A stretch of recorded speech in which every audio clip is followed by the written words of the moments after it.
Estamos no município de Pelotas, no Rio Grande do Sul, região de clima ameno, onde predominam as terras baixas, solo perfeito para a agricultura inundada.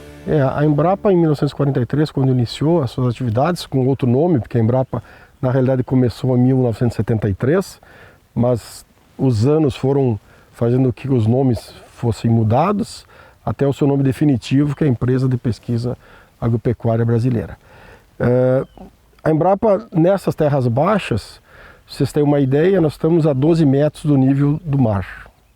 Nós estamos muito próximo do nível do mar, então as dificuldades num ambiente que o solo basicamente é um solo de baixa matéria orgânica, uma boa quantidade de areia e de silt, em que faz com que nós temos que pesquisar estratégias para produzir grãos, produzir pastagens e para que possa então chegar ao seu consumidor final, seja os animais e seja os grãos, a sociedade. Né? O estado é um grande produtor de arroz. O Grupo Quero Quero tem uma história de 60 anos lado a lado com essa cultura. Mas em 2014 a realidade começou a mudar. É que a monocultura trouxe problemas. Plantas invasoras infestaram a região e começaram a comprometer a produtividade. Hoje a fazenda cultiva arroz e soja. Em 2014 a gente implantou a lavoura de soja em rotação com arroz, focados na sustentabilidade do sistema e para combater o arroz vermelho. A monocultura foi do arroz na região, foi uma questão de aptidão do solo e principalmente da abundância de água e das características do solo. E até então era a cultura que conseguia-se ter rentabilidade. Há muitos anos a pesquisa buscava implantar outras culturas na várzea, se chama de várzea essa região cultivada com arroz irrigado, está relacionado isso com relevo. E aí precisou realmente, no meu ponto de vista, ter o problema sério de invasoras, que foi o caso do arroz vermelho, para que entrasse com mais força a cultura da soja nessas áreas em rotação. A soja traz riscos para o sistema, é uma nova cultura num ambiente que está sendo desafiado, que tem que ser adequado constantemente.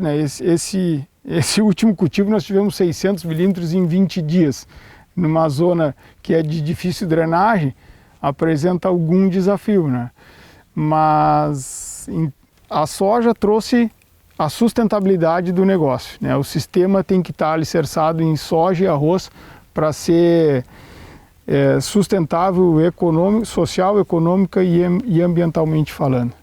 O cultivo de soja vem crescendo aqui no Rio Grande do Sul nos últimos anos. Em 2009, o estado tinha cerca de 10 mil hectares de soja em rotação com arroz. Hoje, esse número chega a 366 mil hectares. Mas na época, o produtor enfrentou muitos desafios para fazer essa implantação. O primeiro foi drenar o solo. Mas a gente vê vários sinais de que essa produtividade vai atingir um nível muito mais alto nos próximos anos. Vendo o que o produtor investiu principalmente em drenagem no começo, depois em calagem, abriu a porteira para utilização de máquinas mais modernas. Com a rentabilidade que a gente está vendo, todas as culturas de grão proporcionarem aí no nosso país, por que não pensar no milho, E com o investimento que a gente está vendo hoje o produtor adotar em irrigação, e a gente sabe que o milho é muito responsivo à irrigação, acho que seria uma próxima cultura que ganhará muito espaço no contexto arrozeiro. Vai possibilitar ou colher grão ou fornecer silagem para a pecuária, que vai ficar cada vez mais concentrada em ambientes mais restritos dentro da propriedade, vai precisar ser mais intensivo. Então acho que a cultura do milho é uma cultura de grande potencial no contexto arrozeiro nos próximos anos, talvez nos próximos 10 anos, vai se falar muito em milho e vai ter um crescimento muito grande aqui na metade sul. Com o avanço da tecnologia, temos cultivares mais resistentes à inundação. Com isso, a cultura vem se consolidando em terras baixas.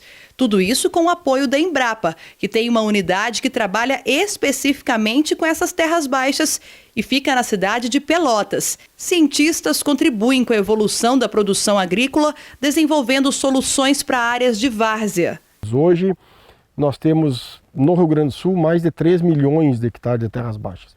Nós precisamos viabilizar o uso desta área. Existiu uma pesquisa, saiu recentemente, liderada pela Farsul, aqui do Rio Grande do Sul, a Federação da Agricultura do Rio Grande do Sul, em que nós, no Rio Grande do Sul, estamos produzindo 1,09 safras ao ano, enquanto Santa Catarina, Paraná e, para não dizer, o nosso centro-oeste estão produzindo mais de 2 safras. E essa lacuna que existe exige nós, de pesquisadores em terras baixas, esse desafio de melhorarmos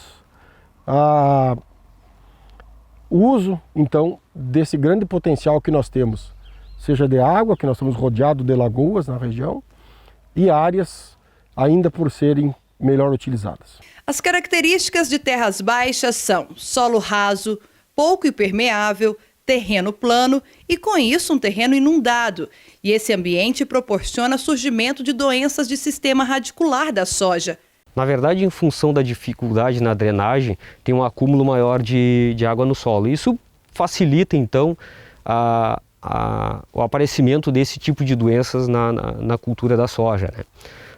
Hoje, a melhor forma hoje para a gente contornar esse tipo de problema é a seleção genética de materiais adaptados com tolerância a esse tipo de doença. A gente tem algumas cultivares hoje que a gente está posicionando na região que realmente tem mostrado um desempenho um pouco melhor. O exemplo é a 95R95 intacta, que é um material que tem, nos últimos 3 anos, a gente tem posicionado ela justamente para contornar esse tipo de problema, né? Proporcionando então uma rentabilidade, um retorno financeiro interessante para os nossos produtores que trabalham nesse tipo de ambiente, tanto várzea quanto solos de terras baixas, né?